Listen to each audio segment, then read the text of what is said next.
Today at the National Press Club, Industry and Science Minister Ed Husic.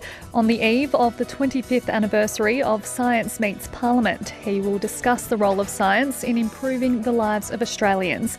Ed Husic with today's National Press Club address.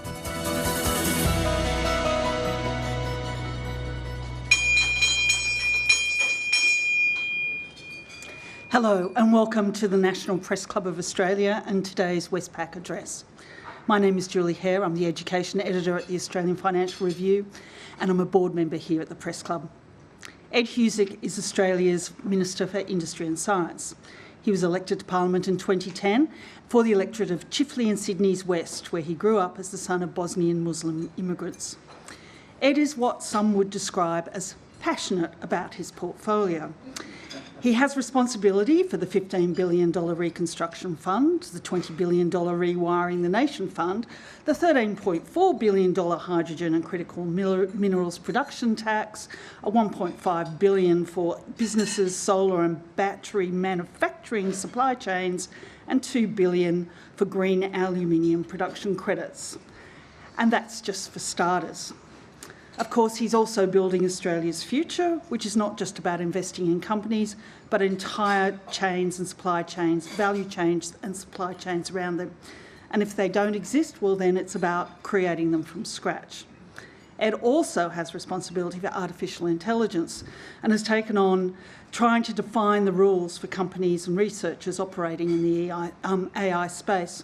It's not an easy road, making sure Australia doesn't get left behind, while also trying to ensure the robots don't take over. It's been noted that as the Minister responsible for the science and tech sectors, Ed actually understands his brief, which is helpful and rarer than you would care to think. And when I say passionate, it's an understatement. As my colleague of mine, Ron Meisen from the AFR, recently wrote after taking an hour and a half flight with the Minister from Canberra to Portland in Victoria. Ron wrote, by the time the government jet lands at Portland Airport in Victoria's southeast, Ed Husic has been talking almost non-stop for an hour and a half. For those of you watching at home, you can join the conversation on Twitter, where our handle is @PressClubAust, or you can use the hashtag NPC. Please welcome Ed Husic.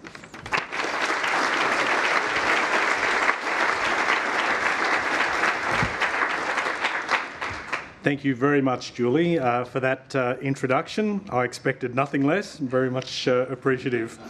I just want to begin by acknowledging the Ngunnawal and the traditional custodians of the land on which we gathered today, and I pay my respects to elders past and present, and to any First Nations people that are with us today. My thanks also to Sharath Sharam, Ryan Wynn and the entire team at the Science and Technology Australia organisation for once again organising what is always a highlight on the science and research community's calendar. In fact, this year will mark 25 years, the 25th anniversary of Science Meets Parliament. It's a fantastic achievement for STA in what's already been a milestone year, because this year STA is turning 40. That's worth thinking back too, if I can say, on how you got your start.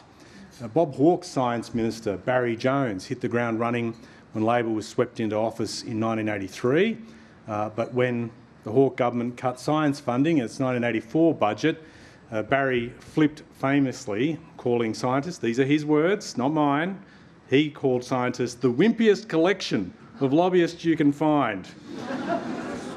I just wanted to start bringing the crowd together.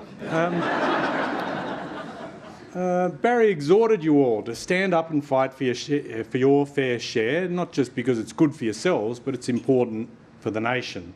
And look at you now. Not only has the STA turned 40, but scientific voices have become increasingly recognised in our important national debates, voices recognised in the Australia Day Honours list from a couple of weeks ago. Anna Maria Arabia, Professor Andrew Blakers.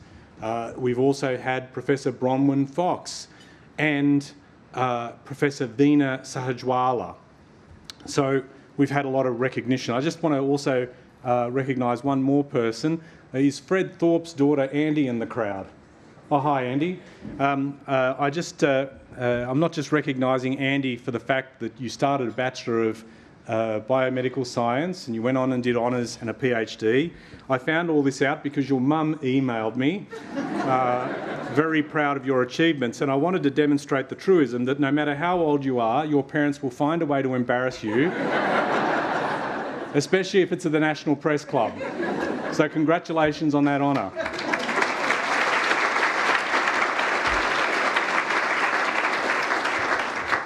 I think I'm getting another email. We've seen science go from strength to strength, friends, in the 4 decades since Barry Jones lit that fire. The National Science and Technology Council, chaired by the Prime Minister, a critical part of government decision-making and policy-making. The National Science Priorities, there to guide our science and research efforts to national priorities. And while we can appreciate these achievements, we also need to find a way to keep strengthening science well into the future. So today I want to talk more about that future, our scientific future, and what it can look like, how it can make us stronger and happier and more secure, and why we need to leverage the immense scientific potential we've spent years as a nation patiently nurturing. The way we think about science, friends, matters. In my travels as Minister, I often come up against, and I actively resist, this cultural cringe on the value of Australian know-how, and I'm sure you do the same as scientists and researchers. The idea that a nation of athletes and actors can't also be as brilliant as, say, scientific discovery. In fact, we can be, we are. We do not have to dig too deep in our science and research community to find examples of immense courage and staggering skill. Many of you here would have heard of the late Justin Yerbury. Now, Justin passed away a little over 18 months ago from motor neurone disease, and he was aged just 49. He didn't just suffer the ravages of this cruel disease, but he was a groundbreaking researcher into it. Most of his work done with the University of Wollongong. His discovery of the misfolded SOD1 protein and the development of a copper ATSM treatment, that's giving hope to countless MND sufferers, not just here, but world over. MND robbed him of the ability to walk, to speak, even to blink, but he continued his research to the end, overcoming that severe disability using eye gaze technology. He was fired by a determination to let absolutely nothing stand in the way of his work. Motor neurone disease ran in his family. It claimed his mum and his sister. He knew he had to do something. And thanks to his work, stopping or at least slowing MND is closer than ever. And his life and work is just one example of the immense drive and talent our science and research community displays every single day. Because Australians get it. A global survey just last month ranked Australia 5th in the world out of 68 countries in trust in science. Australians deserve a government that believes in science as much as they do.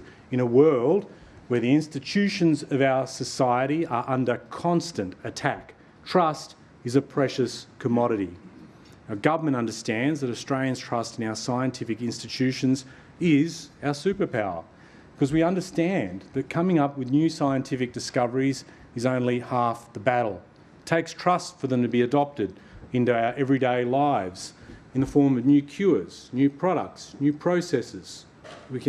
We know we can never take it for granted, because we've seen example after example of those who would cynically exploit, erode that trust for their own political expediency. Cultivating trust in science has been a core mission of mine as Minister, because we can't assume that trust is a guaranteed constant. As one of my great predecessors, Kim Carr, rightly observes, if science becomes politicised, such an attitude feeds into a belief that technological and social change is being mismanaged. And in fact, he goes on to say that that fosters an anxiety that the economy doesn't work for ordinary people. Science and scientists, he said, should be treated seriously and as central to the nation's well-being, and I agree. An example of this precarious path lies in the phenomenal interest in artificial intelligence. These are powerful technologies that can help us do things considered unimaginable. For example, AI led us to discover a vaccine for COVID-19 in a matter of months, not years, bringing a pandemic under control and saving millions of lives. But the public is wary about something like AI that can so convincingly replicate human behaviour. So we're focused on seizing the benefits while building trust. That's why overnight we signed the Paris Declaration at the AI Action Summit, unlocking AI growth in ways that benefit the economy and communities. That's the focus too of our National AI Capability Plan, while developing the right guardrails for high-risk AI that might cause harm. Now, debates about how to best govern AI, they're moving swiftly, and we're listening closely to conversations here and overseas, and we'll have more to say on this soon. I've also seen my role as Minister to marshal our world-leading scientific efforts into a coordinated mission to address big national challenges. Our first national strategy for robotics and quantum technologies, for example, updating our national science and research priorities for the first time in a decade, putting science at the forefront of our commitment to revitalise Australia's manufacturing capabilities. And through the National Reconstruction Fund and the Industry Growth Program, we're investing billions into advancing our industrial and manufacturing capabilities across 7 key priority areas. Science is at the core of these investments. For example, lowering emissions, transforming our power grid, processing more of our minerals, food and fibre here at home, medical science, transport, defence capabilities, and enabling technologies like quantum and AI. One of the National Reconstruction Fund's first investments was in a firm called Quantum Brilliance, co-founded right here in Canberra by Dr. Andrew Horsley, who was the winner of last year's PM's Science Prize for New Innovators. Did that work alongside Dr. Marcus Doherty and Mark Luo. Quantum Brilliance created a new technique that uses synthetic diamonds to build quantum computers that can operate at room temperature.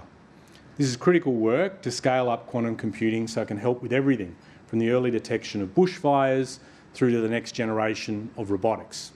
And make no mistake, quantum technology will be the defining technology of our future.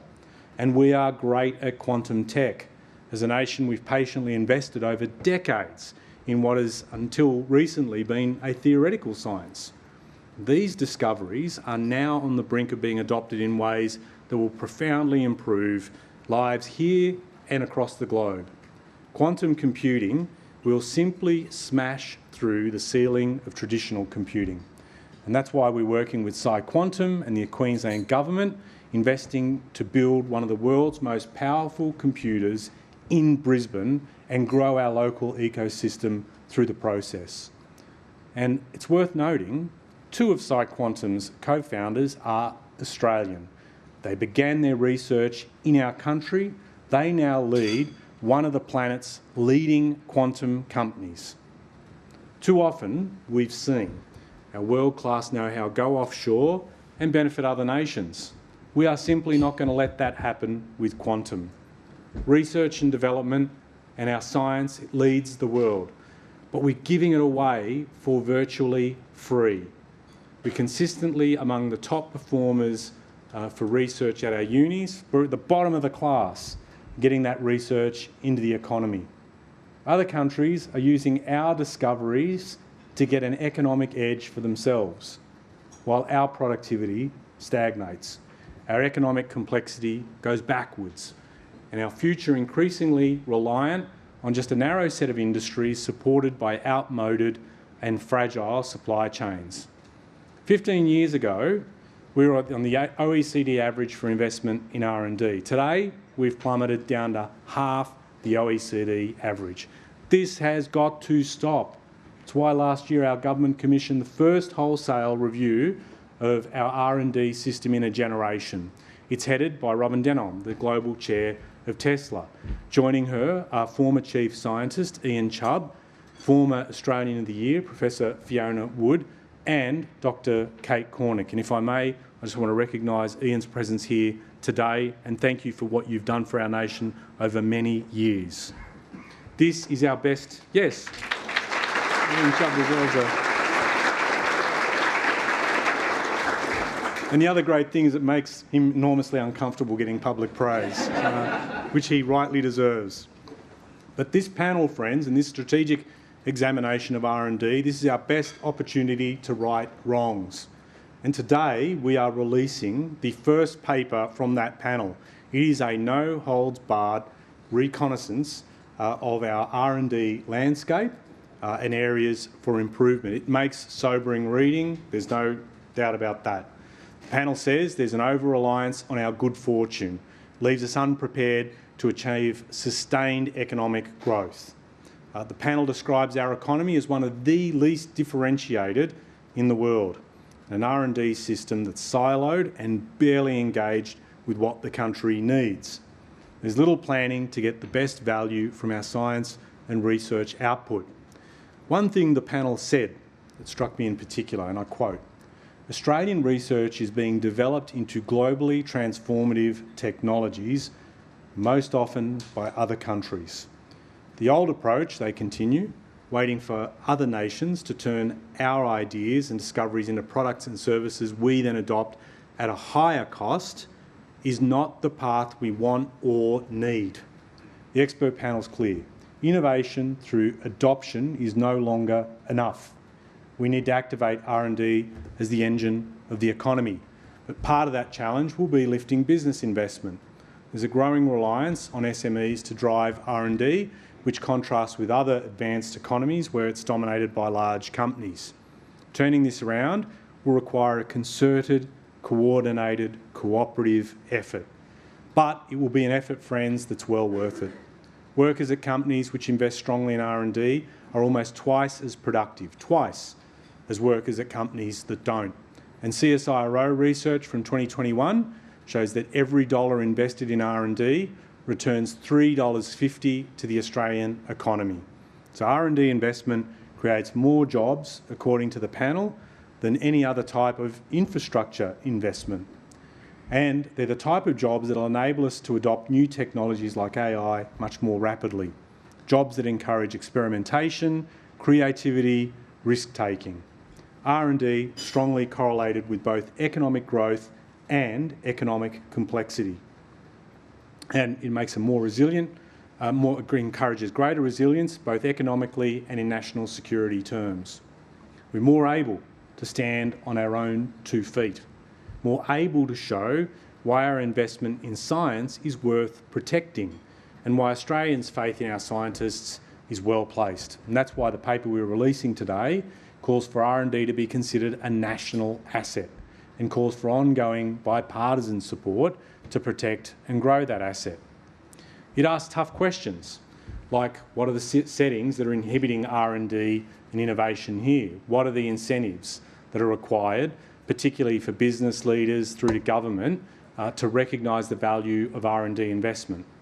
It talks about taking more risk, of having confidence in our ability to do big things here, and you all do that. 40 years ago, Barry Jones encouraged Australian scientists to stand up tall, to argue for Australia's place in the world as a science powerhouse, to strengthen the sinews of our science system, and as a part of that, the muscle powering manufacturing. And now it's on the rest of us to take up that very challenge. The business community, government, and dare I say media.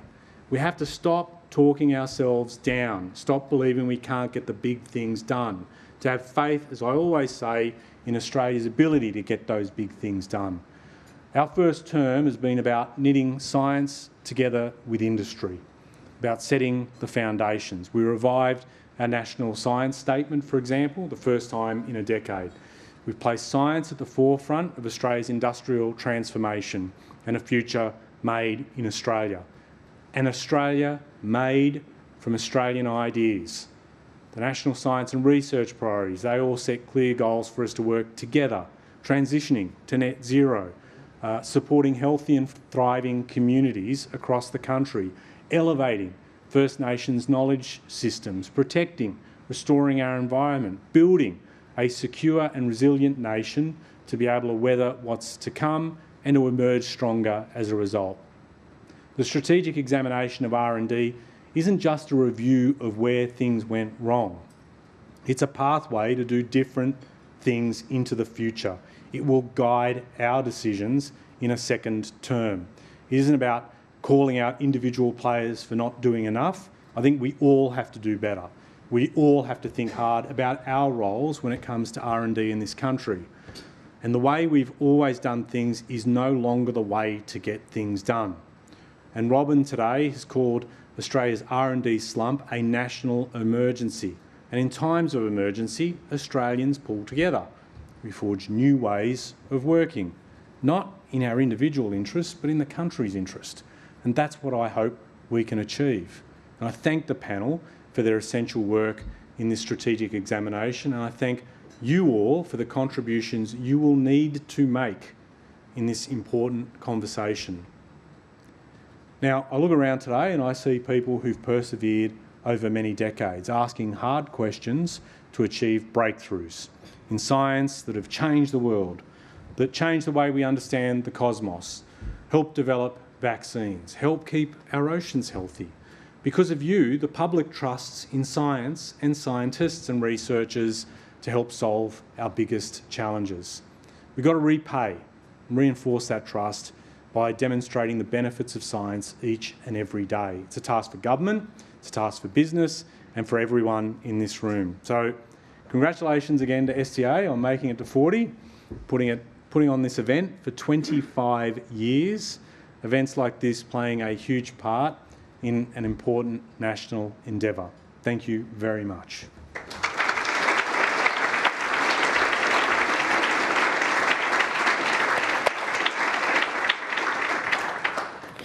Thank you. I'm just going to jump right in there and say, will the government move from aspiring to have R&D research reach 3% of GDP to make it a national target and then develop an action plan around it? And two, how do you expect to get there if Australian universities, which you admitted in your speech have done the heavy lifting on R&D, are having their revenue streams curtailed by capping international students, or at least putting pseudo caps on international students, when that money has been used to subsidise R&D, especially in the research intensives? Okay, so I guess I'd answer it, but there are a number of things you put forward, so let me deal with the first. In terms of the target, it's often been reflected upon in terms of our investment in R&D relative to the economy, and also relative to our performance in the OECD. We've often said we need to get somewhere up to around 3%. We're about a shade under 1.7% at the moment. If you can appreciate from my perspective in putting the panel together, what we've wanted to do is we want the panel to examine, and why I've said this is a once-in-a-generation review, we're not just looking at the R&D tax incentive. We're not just taking one slice of the overall system. We are looking at everything and all the investment that's underpinning it, and why, importantly, are some decisions being made in the way that they are not to support R&D, because it goes to the heart, there's a cultural issue there as well. This is a big task, and we've put together big minds to think that through very carefully. Now, I'm not going to hamper them by making an announcement today, as much as I'd like to do that ahead of an ERC submission. I'm not going to say to them, well, this is the target we've announced today. We want them to go through, and we want you, importantly, and this is incumbent on all of you, if I can say, this is a terrific opportunity for you all. If you've had things on your chest, get them out. Get it out off your chest and into the panel and through the process that has been guided through the release of this discussion paper, because we need that input and be able to then shape where we go from there. Now, the other question that you asked me relates in terms of some of the moves that we've made with respect to international students, and we appreciate that that has been an important revenue stream for universities. We understand that some universities are particularly affected and have also expressed a particular view around this.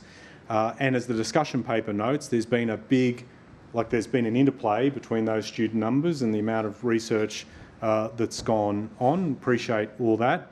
I don't necessarily, I understand that you will put a question driven from a certain viewpoint. We don't necessarily share all the negativity that's been put forward in that, and we are confident that universities will put forward the investment in R&D. The key for us, though, is we have the higher education expenditure on R&D relative to the OECD, very healthy and very high. And I see Luke's here from Unis Australia. How are you doing? No interjections from the floor, thank you. No, seriously. And look, we look forward to, and it is important that the work of the universities continue, and it's important too that we build the connections with industry on that. But we also want to work with other partners, particularly in terms of business, is what we need to do there. And I think there's also a role, importantly, for government as well.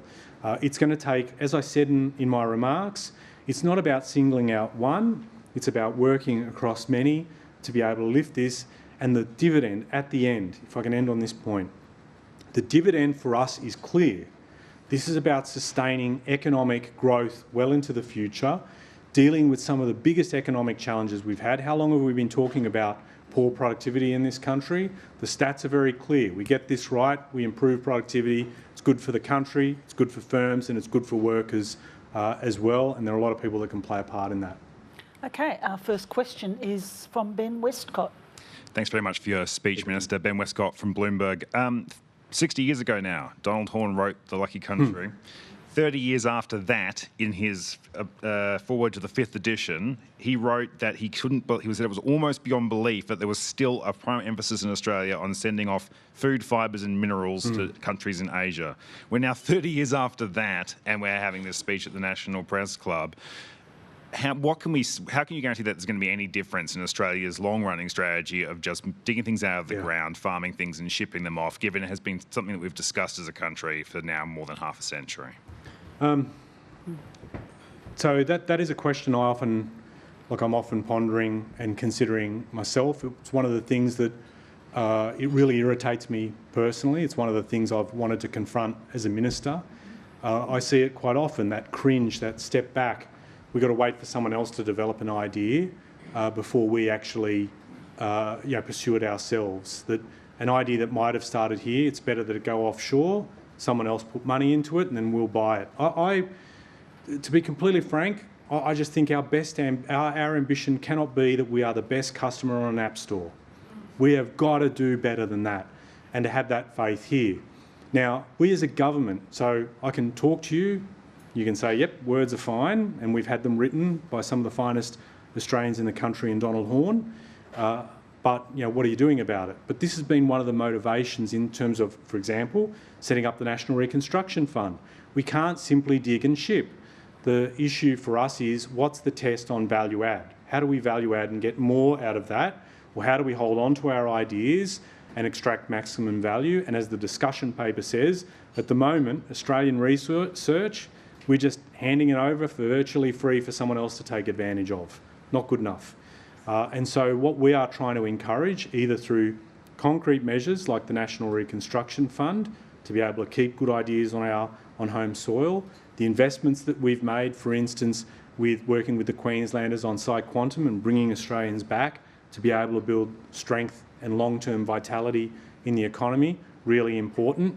But I think the dialogue's important that we're having to basically, if I can say, I know you've had lunch, but jabbing in the ribs doesn't hurt in terms of trying to get motivation and get people moving on it.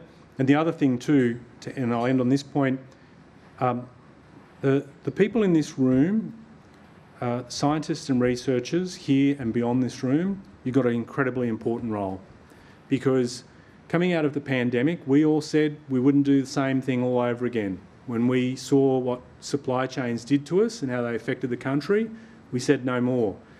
Now, it's one thing to say we're going to fix those supply chains, but boy, it's a big job to do something about it. And what we need you to do is to be able to work with industry to come up with the new ways of getting things done. So we're not just reliant on one or two countries for the things that we need. We're not going to do everything.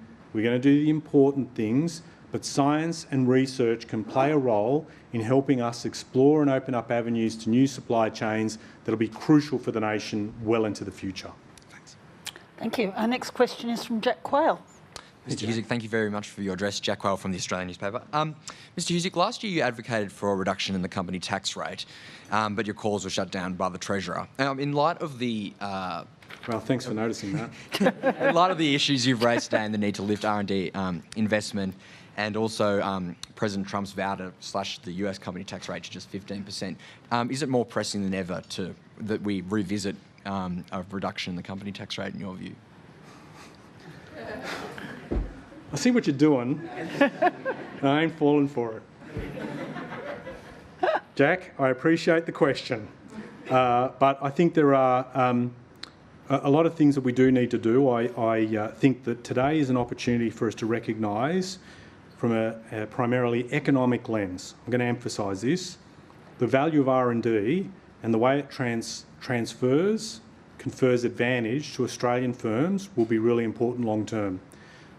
It obviously will play a part in helping us socially and for the nation's well-being, but I think increasingly we need to have people see, and particularly in business see, and there are a lot that do, but others may not, but a lot recognise that in the metrics that they keep a close eye on and they measure themselves against, R&D really important. Robin Denham, as the chair, has talked about that businesses that aren't necessarily investing enough from their revenue into R&D, their future is constrained.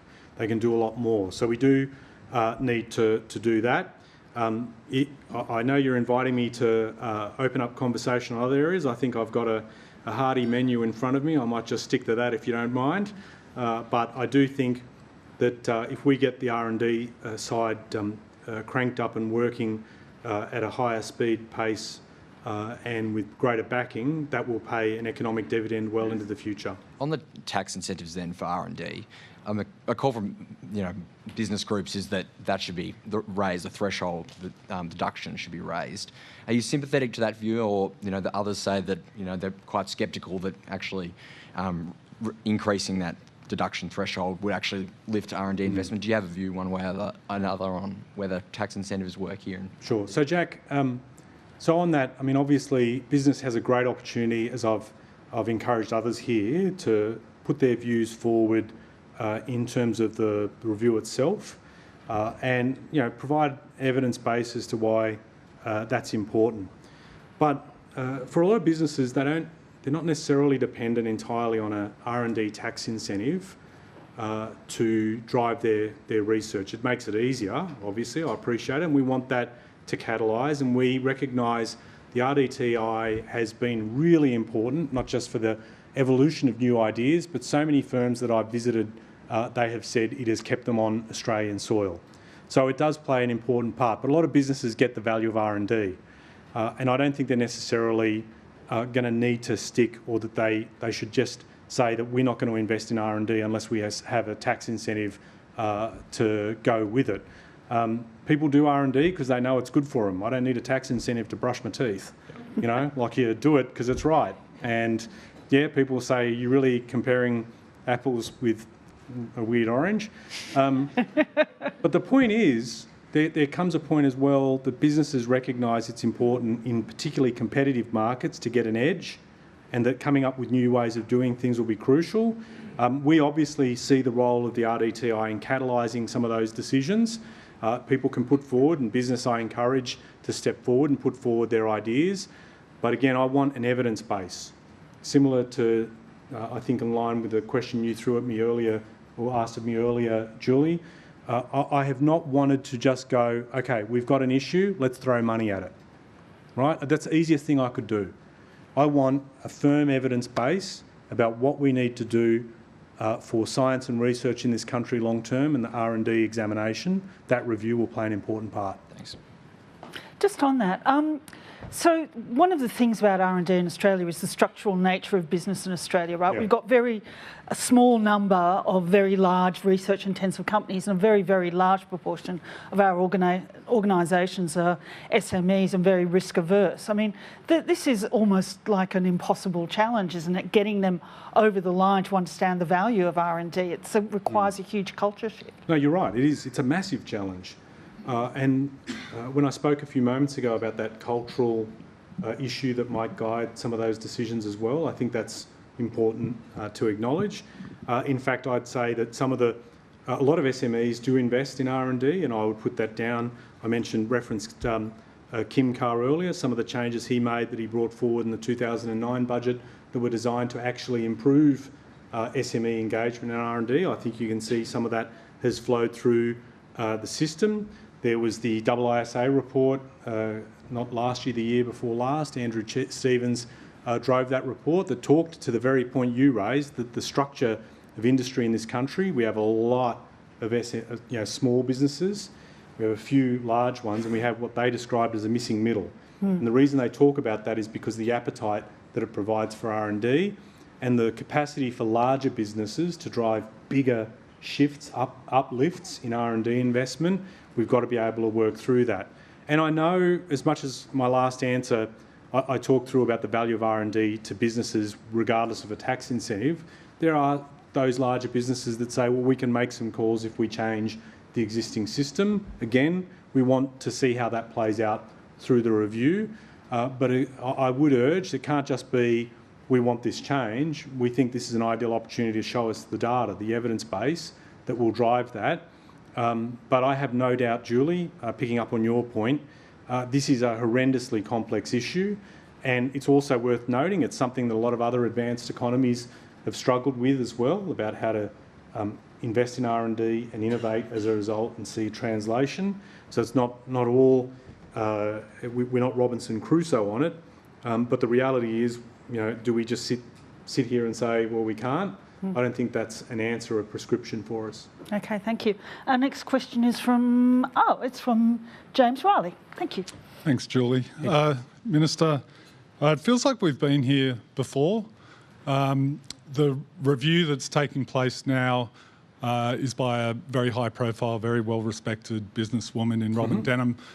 We've seen Bill Ferris previously, Malcolm Turnbull engaged to do his system-level view of innovation. I guess my question is, firstly, how do you keep this as an issue alive?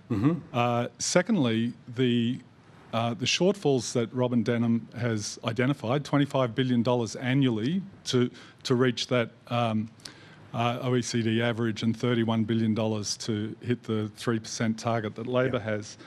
It's not pocket change. How do you convince your cabinet colleagues to look at that kind of scale? Well, ERC, piece of cake.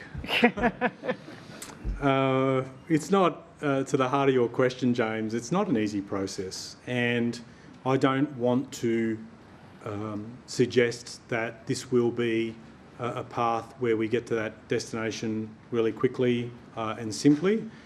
The reality is, being frank with all of you here, you're up against competing interests, clearly. There are different priorities that exist in governments at various points in time. But I think if any point was the most advantageous for this discussion to be held is right now. In the aftermath of the pandemic, with a government that has said we need to rebuild manufacturing capability, we have to be able to reduce dependency on supply chains that haven't worked for us in times past, where we know that manufacturing does, the more it increases, the stats are clear. One of the sort of biggest appetites for R&D are manufacturers. And so if there was any time, to your point, at other points that you've reflected on, I think this is qualitatively different to what we've been through. And so my point to everyone is to seize the moment. In terms of what you're saying about keeping this discussion alive, it's been something that I've been banging on about even in opposition. for the reason that I genuinely believe this is important in the country's long-term interests, and it will propel and sustain the economy years in advance. This is an economic reform, if anything else. And if we want to have a future made in Australia, the future element is going to be underpinned by the quality of our R&D, amongst a range of other factors I take on board. But if we are not investing in R&D, then I don't think we'll be able to do as well as we'd like. We'll do well. I think we can do better, and the investment in R&D will be the guide. Our next question is from Andrew Tillett. Thanks, Julie. Andrew Tillett from the Financial Review and also board member here at the Press Club. Can I ask you about tariffs? And obviously, look, we've seen with Canada and China and Mexico respond by threatening tariffs of their own. China's obviously imposing on oil and gas. Canada's includes things like motorbikes and peanut butter from the US if those tariffs go through. If Australia finds itself on the end of tariffs with steel and aluminium imports to the US, do you imagine that we'll retaliate by putting tariffs of our own on American exports to Australia?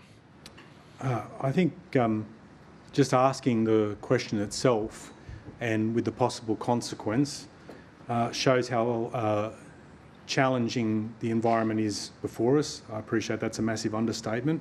But if we start down this path, it takes years, if not decades, to unpick. So we have an opportunity to, I think, sidestep all that work that'll be required. And the reason I say that, Andrew, is because you've witnessed, as we all have in the last 24 hours, the dialogue between our Prime Minister and the US President on this issue with respect to steel and aluminium. There has been an agreement to consider what, if at all, should be affecting our country. We have been a steadfast ally of the US for generations. Our people have fought side by side. We forged very close relationships. We do important strategic work together, and our investments in defence come with the closeness of those relationships. I think that's really important. The trade surplus we have with the US is in a concrete way very important. These are the things that we will work through with the US. I think it is way too early for us to be engaged in speculation, though I appreciate what drives your question, but we will work through these issues. The reality is there are only a couple of places in the world that make aluminium. Australia's one, Canada's the other. The others are Russia, China, and the Middle East. I reckon a country that's a strong ally, that has a strong relationship with the US and that is right across from the Pacific and that has been providing product that has been in high demand on the West Coast, there's a whole lot of compelling reasons why we can work closer together without the imposition of tariffs. So you think we'll escape tariffs? I mean, you put together what you think is a compelling case, but it seems that the Trump administration's pretty keen on it, and there's really no moderating voices that were perhaps there in his first term that's sort of helped Australia get those exemptions. I think it's also important to recognise the breadth of work that's being done across government through different ministers and through the arms of government to make the case to the Americans. I wouldn't underestimate the impact of that and all the other factors I've said earlier. It has obviously, in the last 24, 48 hours, it's been a massive issue here in Australia.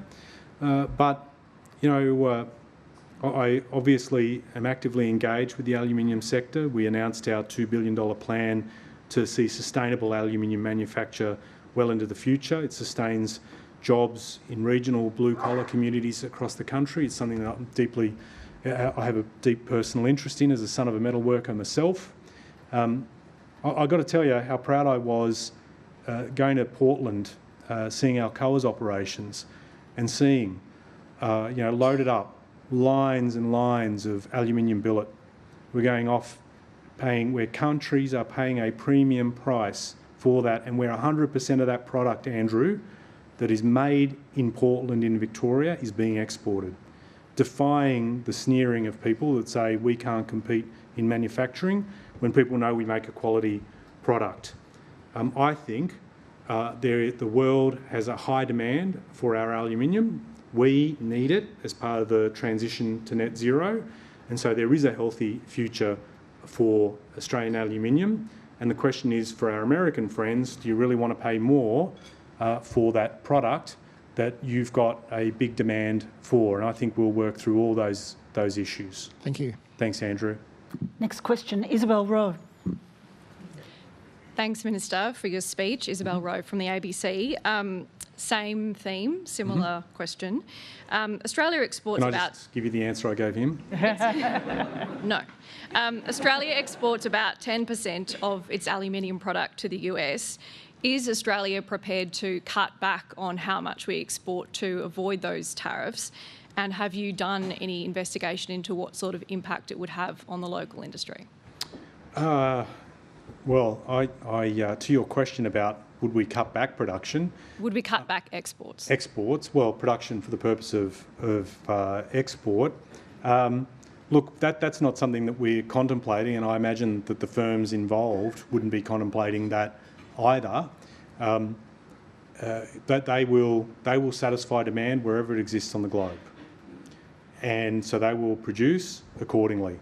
Clearly, they're not going to overproduce. It's not in their commercial interests to do so.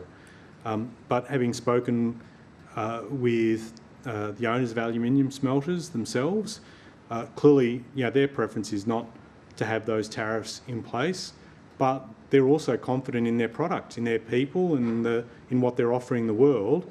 And I think they will continue to export because, again, as I indicated, there's only a few countries that provide that product. And we are seen as a reliable, quality producer of Australian aluminium that people are prepared to pay a price for and want. So I think from their perspective, they've got a bit of balance in their view. But clearly, I'm not going to walk away from the fact it would be better not to have these tariffs, right? I think that is a widely held view in this nation. And I think it's one that we will obviously argue with some vigour with our friends in America. Thank you. Our next question is Jason Koutsoukis. Sorry, Jason. No worries, Julie. Minister, thanks for your speech. Jason Koutsoukis from the Saturday paper. The Harvard University's Atlas of Economic Complexity says Australia is the eighth richest country in the world, but we rank 102nd on the Economic Complexity Index. That's 7 places worse than the previous ranking. Every time someone mentions that, I say thank you for closed captioning my stomach ulcer. So clearly whatever the government is doing to diversify our economy isn't working.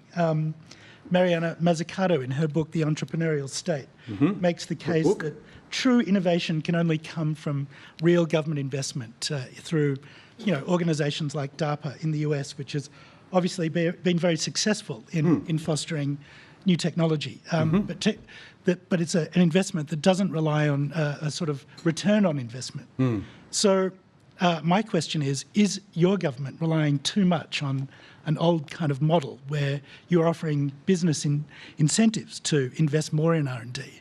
And they might only sort of invest in something that offers an immediate short-term potential return on investment, profit. Is it time for governments to consider investing in agencies like DARPA, as the US government has done with such success over the years? Yeah, okay. I'd answer, Jason, thank you for that question. I'd answer it in a number of ways because I've read a lot of Mariana Mazzucato's books. She makes a really important point that I think is relevant for this discussion today, which is having gone through this march in decades past that has sought to undermine the value of government investment and working with industry, it is important to recognise that government investment has catalysed work in the private sector that has led to some of the biggest names on the planet. In fact, if we look at the investments made in basic research in our universities as well, and the work that's gone from there and then gone on to be commercialised, that's one avenue. Co-investment has been another really important part to play. There's in Mazzucato, one of Mazzucato's books, she talks about, for example, the $500 million that was extended to Tesla a company we may have heard of, that then went on to obviously advance its work in EVs, that has then propelled broader EV development globally, which they paid back in due course, is worth adding to. But again, that was a direct injection of funds. You've mentioned DARPA. Yep, that could be one model. But I think my thinking around those type of vehicles is this. And it goes to some of the things I've emphasised earlier. Culture is important. The mindset matters. That the work that comes out of a body like a DARPA, that it'll get picked up by a government or business and then utilised. This is why it brings an element to the fore around the importance of government procurement, of governments being able to work with SMEs to be able to use their product, be able to extend government contracts there. It's really important to validate in the minds of the investors of those firms that the products being developed are worth backing. It's good for the government as well, and it's good for the broader country too to grow firms. So I see it as, if you don't have that willingness to embrace the role of what is being done locally by government working with business, then I just think you're trying to grow an exotic plant in the desert, and I don't think that works in our favour. Sure, we are looking at things in the defence space that Tanya Munro will well testify to, but I do think across business, government, academia, underpinned by public consent and support for that investment and an understanding about why that's critical, that's going to go a long way, Jason. And I do see the value of tax incentives. They don't carry the whole load, but RDTI has been recognised, not by me just saying it, but time and again you'll have studies, and I think James Riley's question earlier about the Ferris Review, that underscored the value of RDTI. And if there's one thing, Jason, I get a lot of startups and early stage firms say to me about RDTI, they said the one thing we want about RDTI is don't change it. So they recognise the importance of it on top of everything else they get out of investors. I guess I'll just make the point yet again. This is an opportunity for us with this review to make those points, to test different propositions, to put those through to Ian Chubb, who we're going to set up a stall later on if you want to.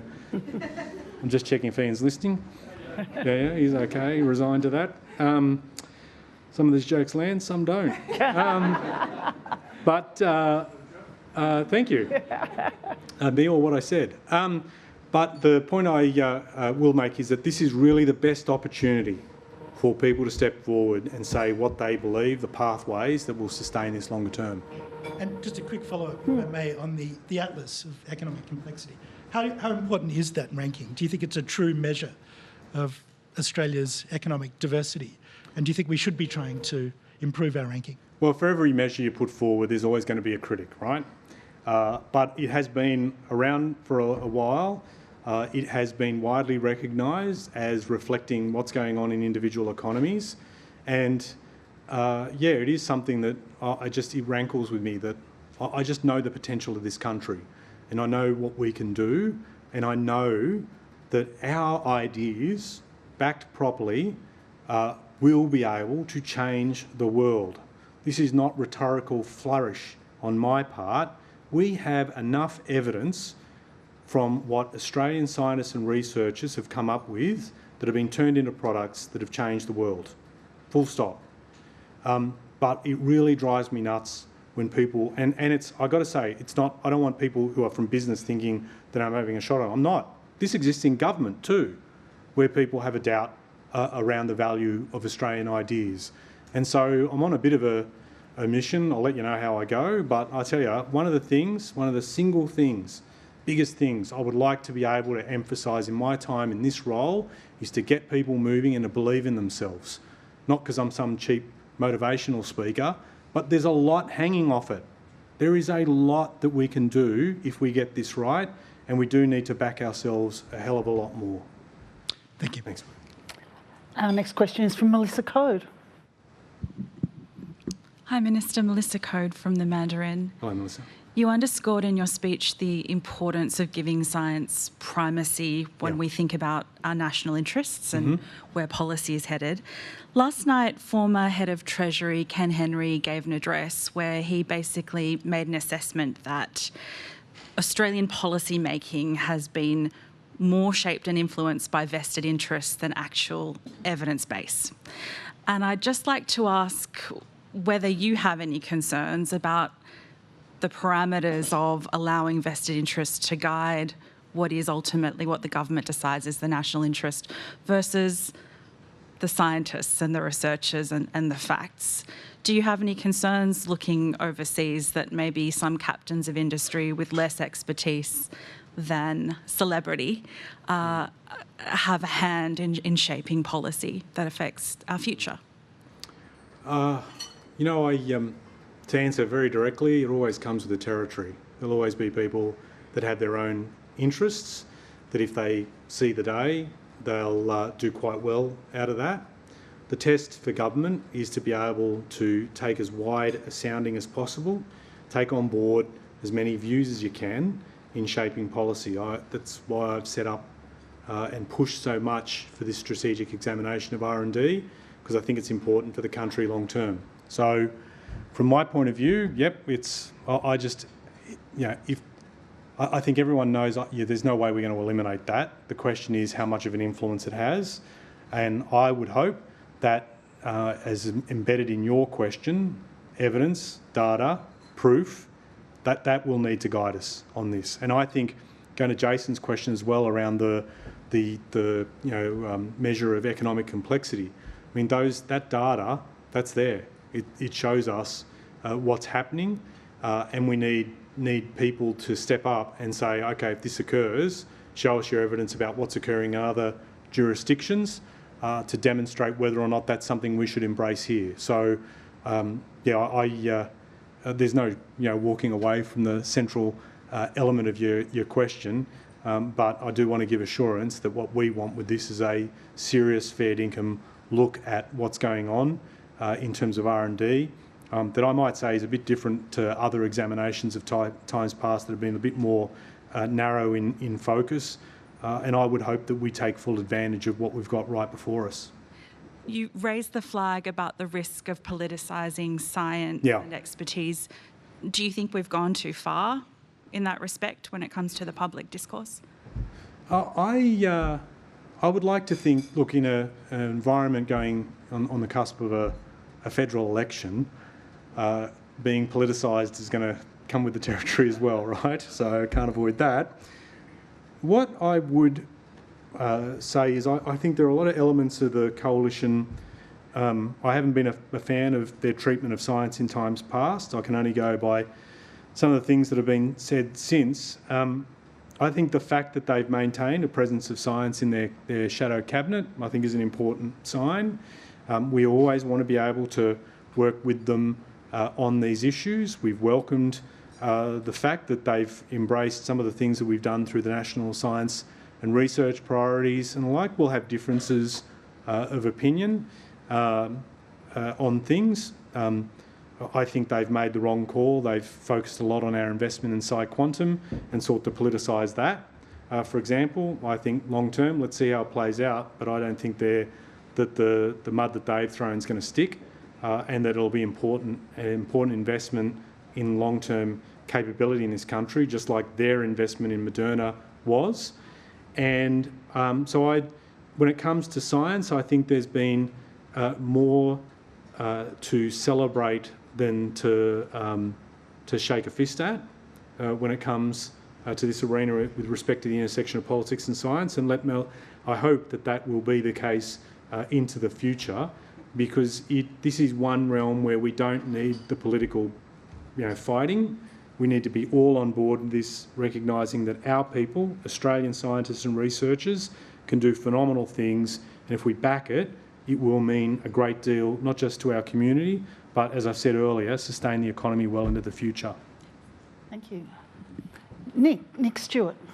Thanks, Minister. You made the point that the photogenic, articulate Barry Jones made exactly the point that the photogenic, articulate Ed Husic is making at the moment, that we need to spend more money on research and development.